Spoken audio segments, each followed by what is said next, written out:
This ABC 15 Flash Briefing is sponsored by Sanderson Ford. Straight up. Hello, I'm Faye Fredericks with your top stories from ABC15 Arizona. Many of you about to start your weekend, and it feels a little different, doesn't it? New normal here in Arizona as several cities are removing their mask mandates. Companies, too, like Walmart, Trader Joe's, and Costco.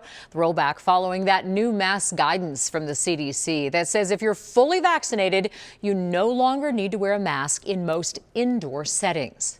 An ABC15 exclusive starting now. New trial to study another COVID vaccine is underway here in the Valley. Novavax plans to apply for emergency use authorization for its COVID-19 vaccine for adults, but they're also working on trials for kids here in Phoenix.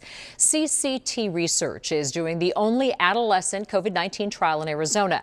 Enrollment is now open for kids 12 to 17 for a 2-year study. Study is needed to get authorization to get it out to the public. The head physician of the study tells us the trial is in phase 3, and it's basically the final steps before it will go to market if it's approved by the government.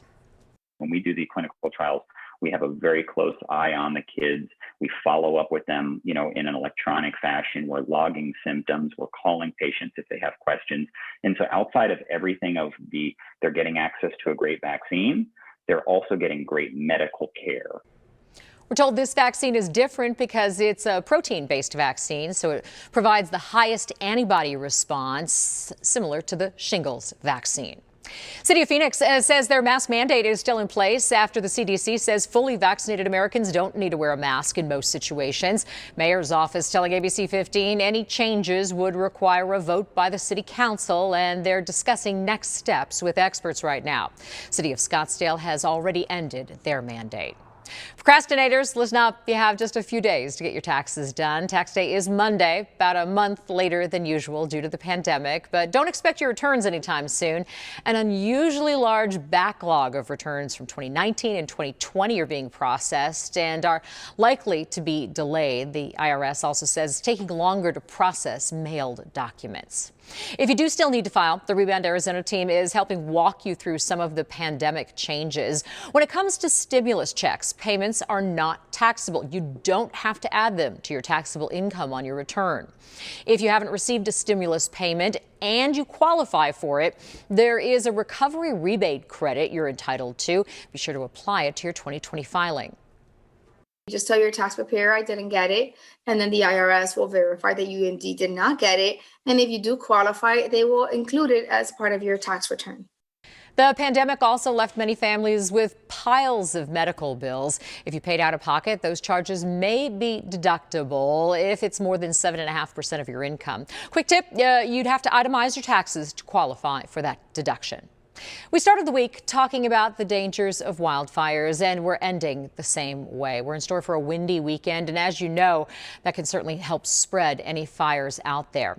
In our wildfire watch starting today, stage 1 fire restrictions now in place for many areas covering state land. That includes the Tonto National Forest, the Coconino National Forest, the Kaibab National Forest, and anywhere within the Flagstaff city limits.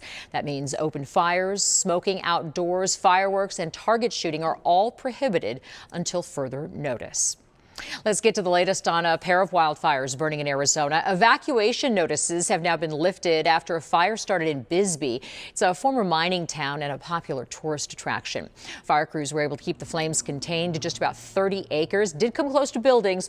None were damaged. The cause remains under investigation. Tracking your most accurate forecast, I'm meteorologist Jorge Torres. Some good news regarding your weekend. Cooler temperatures are on the way. No more 100s for a while. We're still calling for a hot day on Saturday with a high of 90, along with abundant sunshine.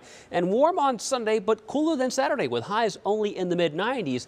The bad news, though, is that the breezes will pick up. What does that mean? Well, fire danger will ramp up this weekend. Because of the high winds and low humidity we are still anticipating across the state. So outdoor burning is highly discouraged. Now, temperatures elsewhere across the state will still be hot in a few locations. Pinal County, for example, in the upper 90s tomorrow. 100 in Lake Havasu, 98 in Bullhead City, and 95 in Yuma. And up in the high country along the rim, cooler, of course, generally in the low to mid 70s. Here's your 7-day forecast. Temperatures staying in the 90s for a while with some breezes through at least Sunday. And even cooler on Monday with a high of 91, but heating up next week. But we should remain below 100 degrees. However, the breezes will pick up once again from Tuesday through next Thursday. For the latest headlines, weather, and traffic, head to abc15.com or download the free ABC15 mobile app. This ABC 15 Flash Briefing is sponsored by Sanderson Ford. Straight up.